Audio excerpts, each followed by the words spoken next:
The Holy Bible, the King James Version. Read by Alexander Scorby.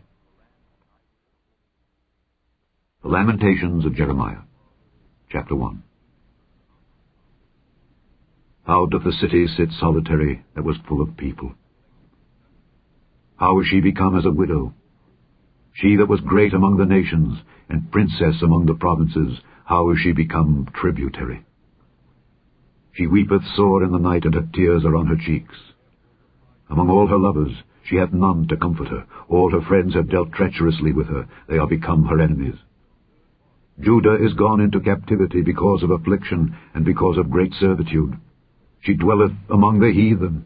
She findeth no rest. All her persecutors overtook her between the straits. The ways of Zion do mourn, because none come to the solemn feasts. All her gates are desolate. Her priests sigh, her virgins are afflicted, and she is in bitterness. Her adversaries are the chief, her enemies prosper. For the Lord hath afflicted her for the multitude of her transgressions. Her children are gone into captivity before the enemy. And from the daughter of Zion all her beauty is departed. Her princes are become like harts that find no pasture, and they are gone without strength before the pursuer. Jerusalem remembered in the days of her affliction and of her miseries all her pleasant things that she had in the days of old, when her people fell into the hand of the enemy, and none did help her. The adversaries saw her, and did mock at her Sabbaths. Jerusalem hath grievously sinned, therefore she is removed. All that honoured her despise her, because they have seen her nakedness. Yea, she sigheth, and turneth backward. Her filthiness is in her skirts. She remembereth not her last end. Therefore she came down wonderfully. She had no comforter. O Lord, behold my affliction, for the enemy hath magnified himself. The adversary hath spread out his hand upon all her pleasant things. For she hath seen that the heathen entered into her sanctuary, whom thou didst command that they should not enter into thy congregation. All her people sigh, they seek bread. They have given their pleasant things for meat to relieve the soul. See, O Lord, and consider, for I am become vile. Is it nothing to you, all ye that pass by? Behold, and see if there be any sorrow like unto my sorrow, which is done unto me, wherewith the Lord hath afflicted me in the day of his fierce anger. From above hath he sent fire into my bones, and it prevaileth against them. He hath spread a net for my feet. He hath turned me back. He hath made me desolate and faint all the day. The yoke of my transgressions is bound by his hand. They are wreathed and come up upon my neck. He hath made my strength to fall. The Lord hath delivered me into their hands, from whom I am not able to rise up. The Lord hath trodden under foot all my mighty men in the midst of me. He hath called an assembly against me to crush my young men. The Lord hath trodden the virgin, the daughter of Judah, as in a winepress. For these things I weep. Mine eye runneth down with water, because the comforter that should relieve my soul is far from me. My children are desolate, because the enemy prevailed. Zion spreadeth forth her hands, and there is none to comfort her. The Lord hath commanded concerning Jacob, that his adversaries should be round about him. Jerusalem is as a menstruous woman among them. The Lord is righteous, for I have rebelled against his commandment.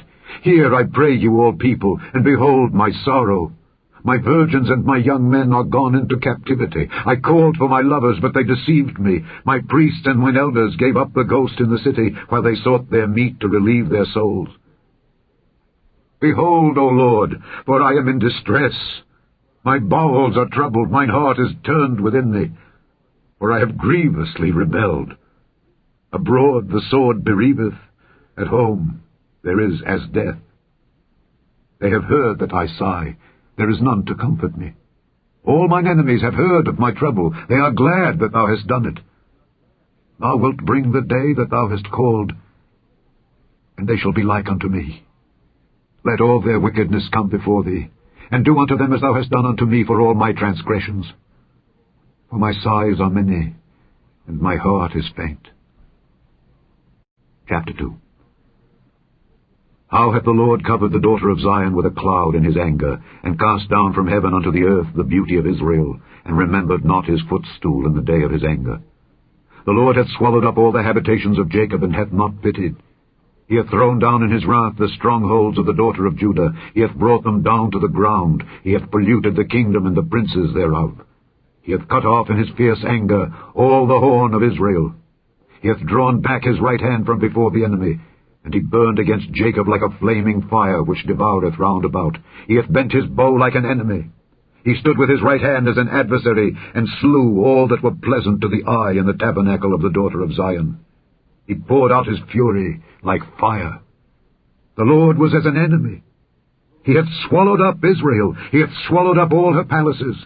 He hath destroyed his strongholds, and hath increased in the daughter of Judah mourning and lamentation. And he hath violently taken away his tabernacle as if it were of a garden. He hath destroyed his places of the assembly.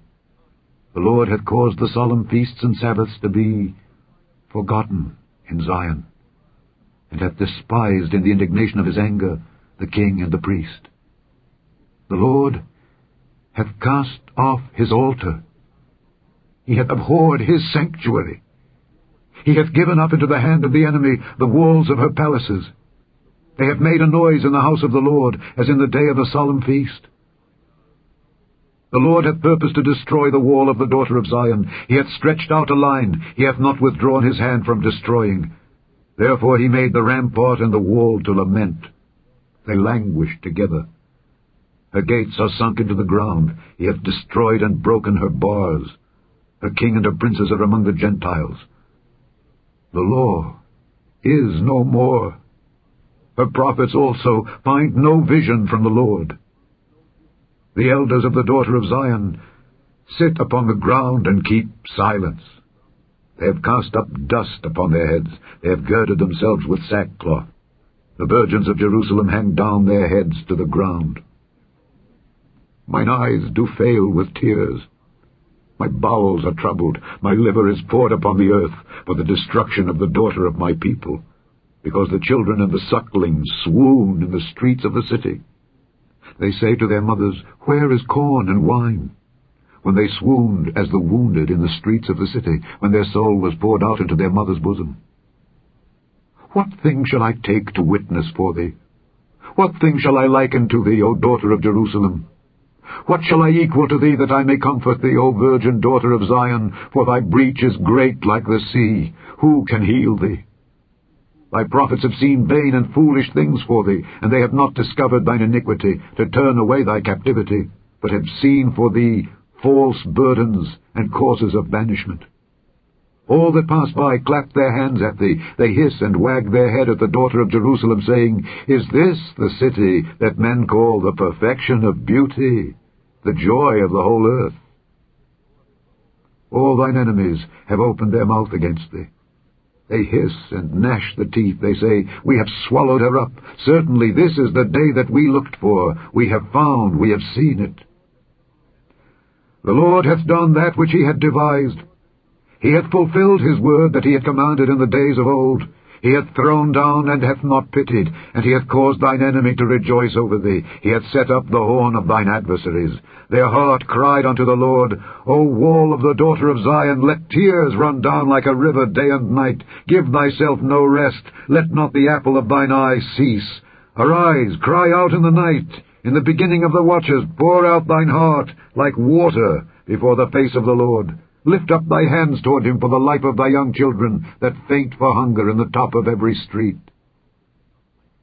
Behold, O Lord, and consider to whom thou hast done this. Shall the women eat their fruit, and children of a span long? Shall the priest and the prophet be slain in the sanctuary of the Lord?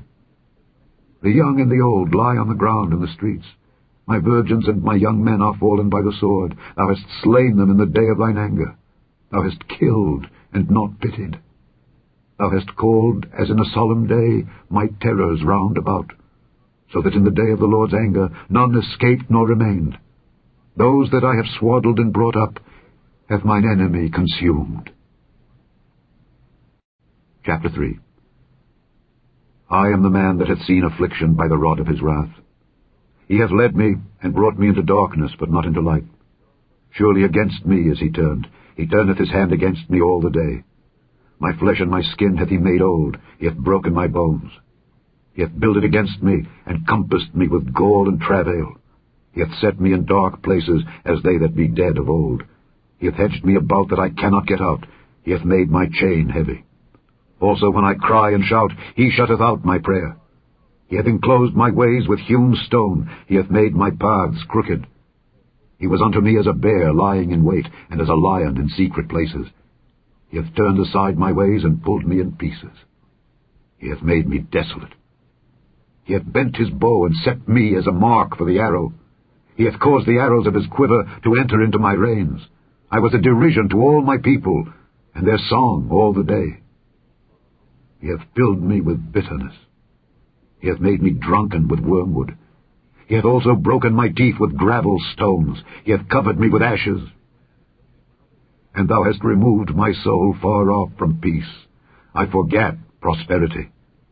And I said, my strength and my hope is perished from the Lord. Remembering mine affliction and my misery, the wormwood and the gall.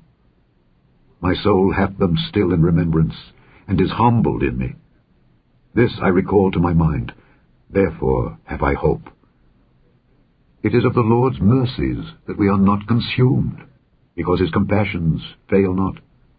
They are new every morning. Great is thy faithfulness. The Lord is my portion, saith my soul, therefore will I hope in him. The Lord is good unto them that wait for him, to the soul that seeketh him. It is good that a man should both hope and quietly wait for the salvation of the Lord. It is good for a man that he bear the yoke in his youth. He sitteth alone and keepeth silence, because he hath borne it upon him. He putteth his mouth in the dust, if so be there may be hope. He giveth his cheek to him that smiteth him. He is filled full with reproach. For the Lord will not cast off forever. But though he cause grief, yet will he have compassion according to the multitude of his mercies. For he doth not afflict willingly, nor grieve the children of men. To crush under his feet all the prisoners of the earth, to turn aside the right of a man before the face of the Most High, to subvert a man in his cause, the Lord approveth not. Who is he that saith, and it cometh to pass, when the Lord commandeth it not? Out of the mouth of the Most High proceedeth not evil and good? Wherefore doth the living man complain, a man for the punishment of his sins? Let us search and try our ways, and turn again to the Lord. Let us lift up our heart with our hands unto God in the heavens. We have transgressed and have rebelled. Thou hast not pardoned. Thou hast covered with anger and persecuted us. Thou hast slain. Thou hast not pitied. Thou hast covered thyself with a cloud, that our prayer should not pass through. Thou hast made us as the offscouring and refuse in the midst of the people. All our enemies have opened their mouths against us. Fear and a snare is come upon us, desolation and destruction. Mine eye runneth down with rivers of water for the destruction of the daughter of my people. Mine eye trickleth down and ceaseth not without any intermission, till the Lord look down and behold from heaven. Mine eye affecteth mine heart because of all the daughters of my city. Mine enemies chased me sore, like a bird, without cause. They have cut off my life in the dungeon, and cast a stone upon me. Waters flowed over mine head. Then I said, I am cut off. I called upon thy name, O Lord, out of the low dungeon. Thou hast heard my voice. Hide not thine ear at my breathing, at my cry. Thou drewest near in the day that I called upon thee. Thou saidst, Fear not. O Lord, thou hast pleaded the causes of my soul. Thou hast redeemed my life. O Lord, thou hast seen my wrong. Judge thou my cause. Thou hast seen all their vengeance and all their imaginations against me. Thou hast heard their reproach, O Lord, and all their imaginations against me. The lips of those that rose up against me, and their device against me all the day. Behold, their sitting down and their rising up. I am their music. Render unto them a recompense, O Lord, according to the work of their hands. Give them sorrow of heart, thy curse unto them. Persecute and destroy them in anger from under the heavens of the Lord. Chapter 4. How is the gold become dim? How is the most fine gold changed? The stones of the sanctuary are poured out in the top of every street. The precious sons of Zion, comparable to fine gold, how are they esteemed as earthen pitchers, the work of the hands of the potter. Even the sea monsters draw out the breast. They give suck to their young ones. The daughter of my people is become cruel, like the ostriches in the wilderness. The tongue of the sucking child cleaveth to the roof of his mouth for thirst. The young children ask bread, and no man breaketh it unto them. They that did feed delicately are desolate in the streets. They that were brought up in scarlet embrace dunghills. For the punishment of the iniquity of the daughter of my people is greater than the punishment of the sin of Sodom, that was overthrown as in a moment, and no hands stayed on her. Her Nazarites were purer than snow. They were whiter than milk. They were more ruddy in body than rubies. Their polishing was of sapphire. Their visage is blacker than a coal. They are not known in the streets. Their skin cleaveth to their bones. It is withered. It is become like a stick. They that be slain with the sword are better than they that be slain with hunger. For these pine away, stricken through for want of the fruits of the field. The hands of the pitiful women have sodden their own children. They were their meat in the destruction of the daughter of my people. The Lord hath accomplished his fury. He hath poured out his fierce anger, and hath kindled a fire in Zion, and it hath devoured the foundations thereof. The kings of the earth and all the inhabitants of the world would not have believed that the adversary and the enemy should have entered into the gates of Jerusalem. For the sins of her prophets, and the iniquities of her priests, that have shed the blood of the just in the midst of her, they have wandered as blind men in the streets. They have polluted themselves with blood, so that men could not touch their garments. They cried unto them, Depart ye, it is unclean. Depart, depart, touch not. When they fled away and wandered, they said among the heathen, They shall no more sojourn there. The anger of the Lord hath divided them. He will no more regard them. They respected not the persons of the priests. They favored not the elders. As for us, our eyes as yet failed for our vain help. In our watchings we have watched for a nation that could not save us. They hunt our steps that we cannot go in our streets. Our end is near, our days are fulfilled, for our end is come. Our persecutors are swifter than the eagles of the heaven. They pursued us upon the mountains. They laid wait for us in the wilderness. The breath of our nostrils, the anointed of the Lord, was taken in their pits, of whom we said, Under his shadow we shall live among the heathen. Rejoice and be glad, O daughter of Edom, that dwellest in the land of Uz. The cup also shall pass through unto thee. Thou shalt be drunken, and shalt make thyself naked. The punishment of thine iniquity is accomplished, O daughter of Zion. He will no more carry thee away into captivity. He will visit thine iniquity, O daughter of Edom. He will discover thy sins. Chapter 5. Remember, O Lord, what has come upon us. Consider, and behold our reproach. Our inheritance is turned to strangers, our houses to aliens. We are orphans and fatherless. Our mothers are as widows. We have drunken our water for money. Our wood is sold unto us. Our necks are under persecution. We labor and have no rest. We have given the hand to the Egyptians and to the Assyrians to be satisfied with bread. Our fathers have sinned and are not, and we have borne their iniquities. Servants have ruled over us. There is none that doth deliver us out of their hand. We gat our bread with the peril of our lives, because of the sword of the wilderness. Our skin was black like an oven, because of the terrible famine. They ravished the women in Zion, and the maids in the cities of Judah. Princes are hanged up by their hand. The faces of elders were not honored. They took the young men to grind, and the children fell under the wood. The elders have ceased from the gate, the young men from their music. The joy of our heart is ceased. Our dance is turned into mourning. The crown is fallen from our head. Woe unto us that we have sinned. For this our heart is faint. For these things our eyes are dim. Because of the mountain of Zion which is desolate, the foxes walk upon it. Thou, O Lord, remainest forever, thy throne from generation to generation. Wherefore dost thou forget us forever, and forsake us so long time? Turn thou us unto thee, O Lord, and we shall be turned. Renew our days as of old. But thou hast utterly rejected us. Thou art very wroth against us. The end of the Lamentations of Jeremiah.